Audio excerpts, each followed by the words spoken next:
हम लोग 2-3 आदमी हम लोग क्या करते? डर की बात हम क्या नहीं पा रहे थे, हम लोग दारू पिया के मारे।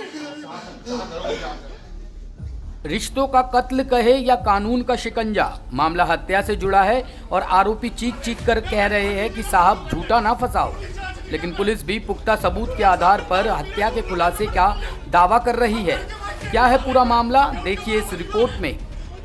पूरा मामला शहर के बीचों बीच चौबियाना मोहल्ले का है, जहां 1 फरवरी की रात हिस्ट्री शीटर कंजू राजा नाम के एक अधेड़ की ईंट से कुचलकर निर्मम हत्या उसके ही घर में कर दी गई थी। सूचना के बाद पुलिस ने घटनास्थल पर पहुंचकर बारीकी से निरीक्षण किया और शव पोस्टमार्टम को भेज दिया। लगभग 14 दिन बाद पुलिस ने मामले का खुलासा करते हुए सभी को चौंकाते हुए हिस्ट्री शीटर के भाई भतीजे को आरोपी बनाते हुए मीडिया के सामने पेश कर दिया। वहीं मीडिया के सामने आरोपियों ने रो रो कर चीखते हुए कहा कि हम लोग निर्दोष है, जबरन आरोपी बनाया जा रहा है और पुलिस ने घटना से जुड़े मुख्य आरोपियों को गिरफ्तार करने के बाद भी छोड़ दिया।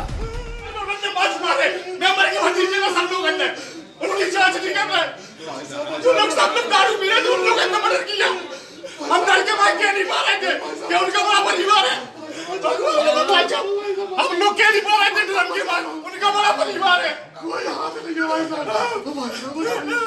हम लोग 2-3 आदमी हम लोग क्या करते?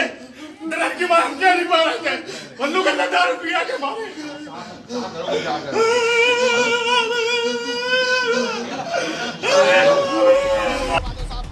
हालांकि पुलिस द्वारा बताया गया है कि गिरफ्तार किए गए मृतक के भाई बुद्ध सिंह और भतीजा हरनाम सिंह दोनों पर ही मृतक की हत्या, लूट सहित कई संगीन मामले दर्ज है और दोनों का मृतक कज्जू राजा से जमीनी विवाद चल रहा था।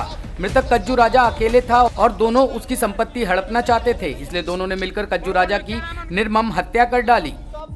जैसा कि आप लोग विदित हैं कि दिनांक 1 फरवरी को चौबियाना मोहल्ला में कंचू राजा पुत्र कल्याण सिंह की हत्या की सूचना आई। इसके मौके पे हम लोग तत्काल पहुंचे थे और छानबीन शुरू की गई और जैसी परिस्थिति थी पहले वैसे उसकी समीक्षा करके एफआईआर जो दर्ज कराया गया, हम लोगों ने एफआईआर दर्ज कर ली। फिर कप्तान साहब और के निर्देशन में और हमारे पर्यवेक्षण में एसओजी सर्विलांस और इंस्पेक्टर कोतवाली सबको लगाया गया कि इस शहर के महत्वपूर्ण जगह की ऐसी घटना घटी है जो हमारे लिए चैलेंजिंग है और उसके लिए हम लोगों ने गहनता से छानबीन शुरू की।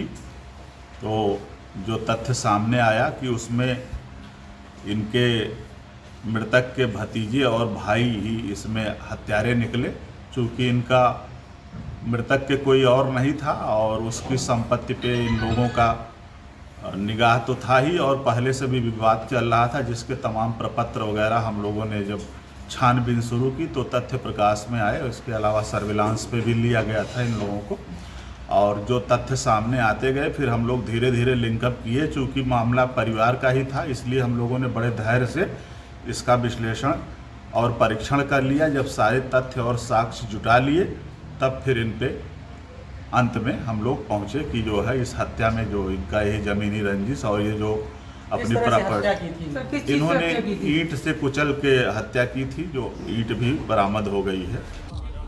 वहीं दोनों पक्षों के बयानों के बाद पूरा मामला संदिग्ध नजर आ रहा है, लेकिन पुलिस के अपने सबूत है और आरोपियों का अपना विरोध। अब सच्चाई का निर्णय न्यायालय के हाथ में है। टॉप स्टोरी ब्यूरो के लिए ललितपुर से ब्रजेश पंत की रिपोर्ट।